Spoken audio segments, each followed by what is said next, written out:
Hello and welcome back to my channel talk story with Rimpa. আশা করছি আপনারা সবাই ভালো আছেন, সুস্থ আছেন, আমরাও খুব ভালো আছি।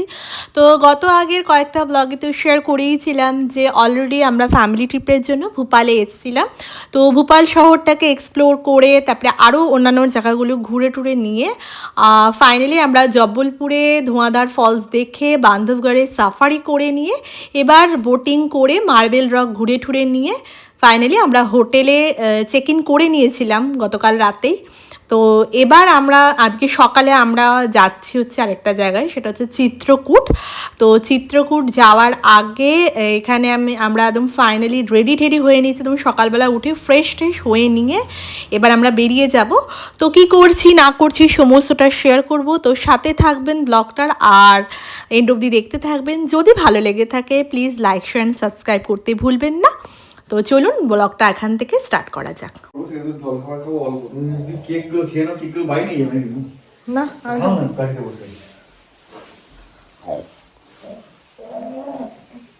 কেকের এক্সপায়ারি থাকে তুমি জানো তো? ওটা খেয়ে নাও, বাড়িতে বসে কেক আছে বেস্ট। তাকে জঙ্গলে নিয়ে যাবে, আজকে খেয়ে নাও, আজকে এটা খেয়ে নাও।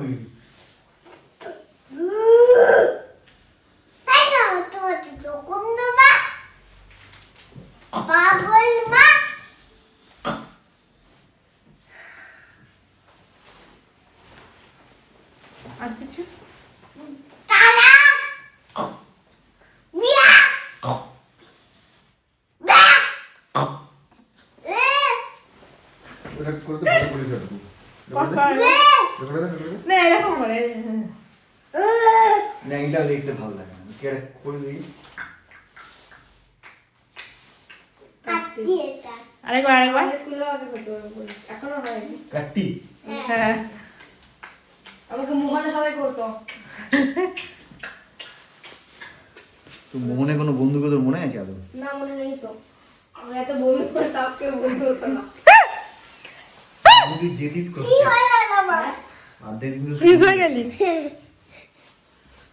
অর্ধেক দিন স্কুলই আছে না, লম্বা টাইম। তো ফাইনালি আমরা এখন হোটেল থেকে চেক আউট করে বেরিয়ে গেছি। আর গতকাল রাতে যখন চিত্রকূটের হোটেলে আমরা চেক ইন করছিলাম তখনই ওয়েদারের মানে প্রচণ্ড রকমের ঠান্ডা ছিল। আর আজকে সকাল থেকে ওয়েদারটা একবার দেখাই, এরকম পুরো কুয়াশাচ্ছন্ন ছিল। তো যাই হোক, আমরা এখন এই যে রোপওয়ে টিকিট কেটে নিয়েছি। তো এখন আমরা যাব হচ্ছে হনুমান ধারাতে। হনুমান ধারায় কী আছে না আছে সমস্তটা শেয়ার করব, সঙ্গে থাকুন আর দেখতে থাকুন। আর রোপওয়ে করে ওপরে যেতে যেতে চারিদিকটা আমি দেখাবো, পুরো কুয়াশাচ্ছন্ন ছিল।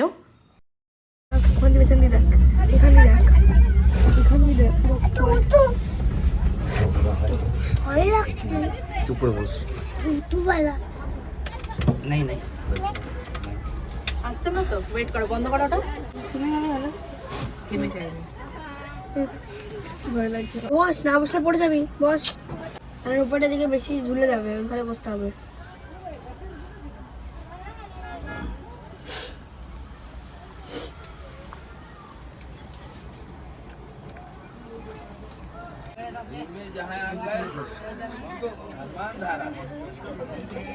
ঝুলে গেছে, এটা ভারী হয়ে কত উপরে এটা। সিঁড়ি দিয়ে ওঠে লোকে। দেখে ভয় লাগছে। এতটা কে উঠবে? অনেকেই ওঠে। বাপরে, এ তো পাহাড়ের উপরে।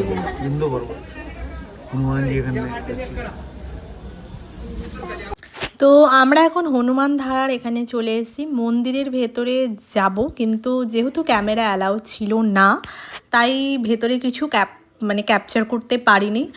আর ওখানে তখন বৃষ্টি পড়ছিল, মানে শুধু কুয়াশাচ্ছন্ন ছিল না, বৃষ্টিও পড়ছিল। তো যাই হোক, পুজো দিয়ে সুন্দর সুষ্ঠুভাবে পুজো টুজো দিয়ে আমরা এখন রোপওয়েতে চেপে আবার নিচে যাব আর কি।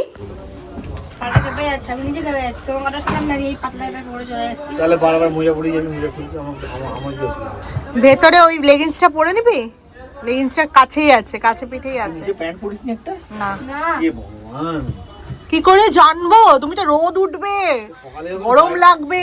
বাইরে বেরিয়ে দেখো নি একবার? না, আমি তোমাকে বলেছিলাম কাল রোদ থাকবে না। জিন্স পরতে দাও আমাকে। পুরো ভিডিওটা উঠছে। হ্যাঁ, তোমাকে বলেছিলাম। আমাদের জায়গায় আমার এখন কোনো পার্থক্য আছে তোতে আর বান্দরগুলোতে? আমার কোনো হাইট দেখে ভয় লাগে না। এত কোনো পার্থক্য আছে? প্রতিবারে জিপ লাইন করছে আমি। ওরে জামা কাপড় পরে ঘুরে বেড়াচ্ছে, তুই এমনি ঘুরে বেড়াচ্ছিস জামা কাপড় পরে। কোনো পার্থক্য নেই। প্রত্যেক শিলাটা যাবে না? প্রত্যেক শিলাটা শিলা কিছুটা হবে। শিবেরই হবে। বেনা অনুসুয়া কেসে পাথর লেগেছিল, রাম উদ্ধার হয়েছিল। বাবু বস, এখানে বস। রাম এখানেই ছিল 14 বছর, আর কত ছিল না। অযোধ্যা থেকে কত দূর এটা? আর 10 ঘন্টা হেঁটে এসেছি। 8 ঘন্টা হেঁটে 14 বছর থাকো তো কি অসুবিধা? হনুমান ধারা স্থানটি পঞ্চমুখী হনুমানজির দর্শন পাওয়া যায়। আর এখানে কথিত আছে নাকি যে এই ঝর্ণার নিচে হনুমানজি স্নান করেছিলেন, তো সেই জন্য এটি বিখ্যাত। আর এইখানে আর কি চিত্রকূটে মেনলি যেটা হয়, মন্দাকিনী নদী প্রবাহিত হয়, তো ওখান থেকে দর্শন করে এবার ওখান থেকে আমরা চলে গেছিলাম কামতানাথ মন্দিরে।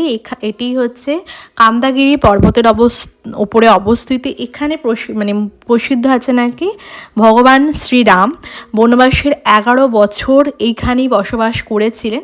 এবার মন্দিরের এখানটা চলে এসেছে এবং দর্শনও করাচ্ছে। এই যে সেই মূর্তি। আর এখানে চারিপাশে বিভিন্ন মন্দির আছে, তার মধ্যে এখানে ভারত মিলাপ এই মন্দিরটি রয়েছে, যেখানে ভরত আর কি শ্রীরামচন্দ্রের সঙ্গে দর্শন করতে এসেছিলেন। তো যাই হোক, এর আশেপাশে আর কি রামঘাট অবস্থিত, তার সঙ্গে জানকী কুণ্ড আছে ওখানে, তারপর হচ্ছে সতী অহল্যার মন্দির রয়েছে, তার সঙ্গে গুপ্ত গোদাবরী রয়েছে। সমস্তটা আমরা গেছিলাম, তো কি সেগুলোও শেয়ার করছি, তো সঙ্গে থাকুন আর দেখতে থাকুন। আর এখানে এসে আর কি দেখলাম যেটা প্রচুর মানে হনুমানের উপদ্রব, মানে বলার মতন না, এত হনুমান। তো যাই হোক, মন্দিরগুলো দর্শন তো ওখান থেকে করে নিয়ে তারপরে আমরা আবার চলে গেছিলাম রামঘাট এগুলো দর্শন করতে, তো সাথে থাকুন। তো এই হচ্ছে সেই বিখ্যাত রামঘাট আর কি।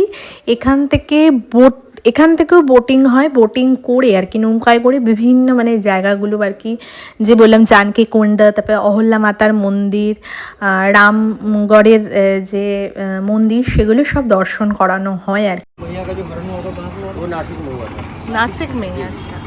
11.5 साल की जी जी 11.5 साल की कुछ में रह के भगवान मेन स्थान है ना। ये जैसे बोट से दर्शन होता है, ये लोग घूम के आए ना, वैसे लेके जाएंगे मंदिर के सामने, बोट रोकेंगे, आप लोग जाएंगे मंदिर। तो राम जी भी चित्रकूट से 11.5 साल रुक के चले कि उनके बाकी 2.5 साल के लिए नासिक चले गए, जहाँ से सीता हुआ था, वो तो सब भगवान वो थे, उनको मालूम था कि कहाँ से क्या होगा हमारा, बनवास काटने के बाद गए थे। তো এখানে একটা মজার কথা বলি, তো আমরা গেছিলাম হচ্ছে এমপি ঘুরতে, তো চিত্রকূটটা আবার ইউপির মধ্যে চলে আসে। চিত্রকূট হচ্ছে এমন একটা ডিস্ট্রিক্ট ইউপির মধ্যে পড়ে এবং কিছুটা অংশ মধ্যপ্রদেশের সাতনা ডিস্ট্রিক্টের মধ্যে পড়ে। আর চিত্রকূট হচ্ছে দক্ষিণ দিকের বিন্ধ্য পর্বতের মধ্যে অবস্থিত। আর Chitrakoot hills of many wonders বলা হয়ে থাকে। তো চিত্রকূট মোটামুটি আমাদের দেখা কমপ্লিট হয়ে গেছে। আর ওয়েদার আজকে খুব একটা ভালো ছিল না, বাইরে মারাত্মক লেভেলের ঠান্ডা। তো এখন আমরা এখান থেকে বেরিয়ে মাঝখানে একটুখানি কিছু খাবার খেয়ে চলে যাব হচ্ছে আমাদের নেক্সট ডেস্টিনেশনের দিকে।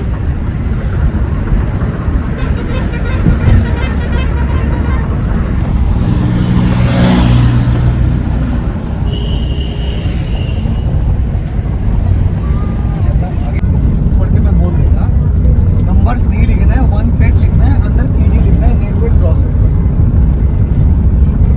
লাগিয়ে নে একটুখানি। না লাগাবে?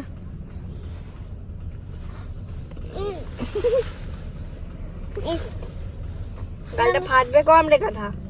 এটা একটা নাক।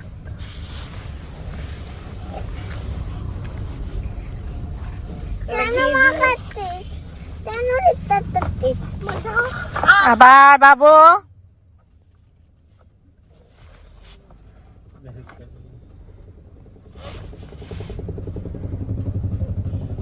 পটামে পটা ছেড়ে পটামে তারামে কি তারা মেয়ে কানা গাধা তুই তুই কাটতে কানা তুই কর কর কর কর কর কর কর কর কিসে ঢপের কাটতে এরকম করে না ঢপের চপ আমরা সারা জীবন কাটতে এরকম করেই করেছি রে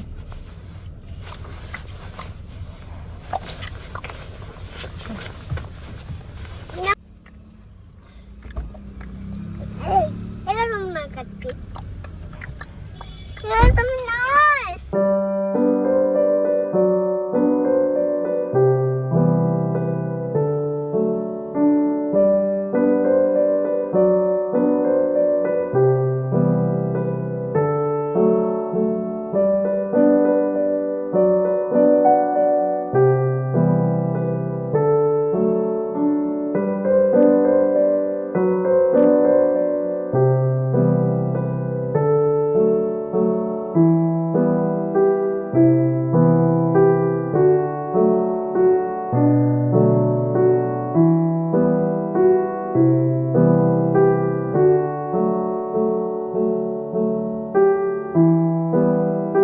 তো ফাইনালি আমরা আমাদের নেক্সট ডেস্টিনেশন মানে হচ্ছে খাজুরাহোর স্মৃতিস্তম্ভ হলের এখানটা চলে এসেছি। আর এখানে মেন যে মন্দিরগুলো আছে হিন্দু আর দিগম্বর জৈন মন্দিরের আর কি স্থাপত্য রয়েছে। আর আমরা যে কোনো জায়গাকে ভিজিটের জন্য অবশ্যই মানুষের গুগল আমাদের ভরসা। তো টাইমিংটা ওখানেই আমরা দেখেছিলাম যে সন্ধ্যে 6টা অবধি আর কি খোলা থাকে, বাট এখানে এসে জানতে পারলাম যে বিকেল 5টার মধ্যেই বন্ধ হয়ে যায়। তো আমরা ভেতরে তো টিকিট কেটে যেতেই পারিনি, তো মাঝখানে চলে গেছিলাম হচ্ছে মতঙ্গেশ্বর মহাদেব এর মন্দিরে চলে গেছিলাম।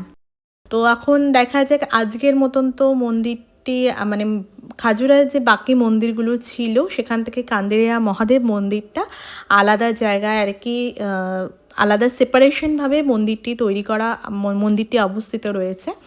তো দূর থেকে কিছু মন্দিরের যতটুকুনি আর কি ক্যামেরাবন্দি করতে পেরেছি। তো আজকে মন্দিরগুলো দর্শন আমাদের হয়নি, কিন্তু বিকেলে আমাদের একটা লাইট অ্যান্ড শোয়ের আর কি একটা প্ল্যান আছে, তো ওটা দেখে নিয়ে আর কি আজকে দিনটা কমপ্লিট করব। তো আরেকটা কথা বলি, লাইট অ্যান্ড শো যখন হচ্ছিল তখন স্ট্রিক্টলি বলা ছিল যে কোনোভাবে যাতে মোবাইল বা ভিডিওতে যেন এটা কোনোরকমভাবে ক্যাপচার না করা হয়, তাহলে মানে দেখতে পেলে আর কি যা হয় জরিমানা দেওয়া হবে। তো এখন আপাতত টিকিট কেটে নিয়ে আমরা এখন ভেতরে তো যেহেতু আমরা আর মন্দিরগুলো দর্শন করতে পারিনি, ভাস্কর্যগুলো আর কি মন্দিরের, তো এখন টিকিট কেটে আমরা লাইট অ্যান্ড শোর সাউন্ড জন্য অপেক্ষা করছিলাম। তো এবার আসি লাইট অ্যান্ড সাউন্ড শোয়ের টাইমিংগুলো। ইংলিশটা ছিল হচ্ছে 6:30 থেকে আর হিন্দিটা ছিল হচ্ছে 7টা থেকে 40 থেকে 45 মিনিটের শো হয়। লাইট অ্যান্ড সাউন্ড শো দেখে নিয়ে আমরা চলে গেছিলাম ওয়েস্টার্ন গ্রুপ অফ টেম্পলস এর পাশেই ছিল হচ্ছে আদিবাত মিউজিয়াম, যেটা কিনা ইন্ডিয়ান আর ফোক আর্টকে রিচ যে কালচারগুলো রয়েছে সেগুলোকে আর কি দর্শিয়েছে। খুব সুন্দর ছিল মিউজিয়ামটা, তারই মধ্যে কিছু আর কি ক্যামেরা বন্দি করার চেষ্টা করেছিলাম আর কি। এখানে দাঁড়া ছবি তো মা কি সুন্দর রে এটা। এ মা এই রাখ, এগুলো কাদের মানসিকেরই এগুলো।